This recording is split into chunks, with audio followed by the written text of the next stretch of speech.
Il m'a dit, Orban, il m'a dit, vous voulez vraiment parler de Soros dans votre livre? Je dis oui. Il dit, vous savez, c'est pas prudent. Hein. Il est très puissant. Il est très puissant. Il y a des centaines d'ONG qui travaillent pour la société liquide. C'est-à-dire une société sans les filiations, sans les nations, sans les États. Soros. Open Borders. Voilà. Open Society. Voilà, Open Society. Et donc ce Soros, en fait, il claque du doigt et Juncker se met à genoux devant lui. Macron se met à genoux devant lui. Tout le monde se met à genoux devant Soros.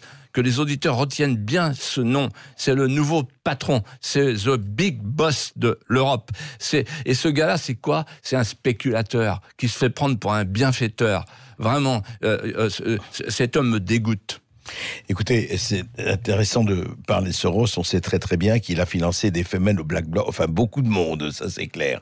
Attendez, il finance des députés européens. Il y a un rapport qui dit qu'il finance. Il y a 200 députés européens qui sont dans la main de Soros. Vous vous rendez compte? Vous vous rendez compte jusqu'où va l'argent? 200. Oui. C'est beaucoup, et ces gens qui nous... 200, oui.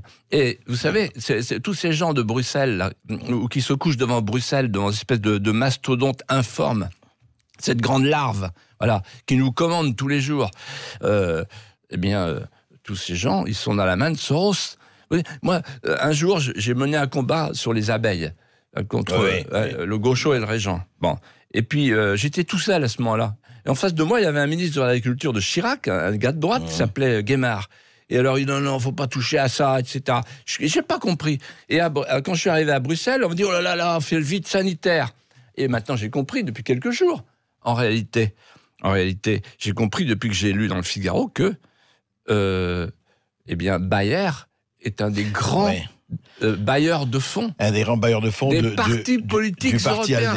Mais comment les gens peuvent-ils encore rester chez eux, ne pas descendre dans la rue et crier « On n'en veut plus de cette Europe, on n'en veut plus ».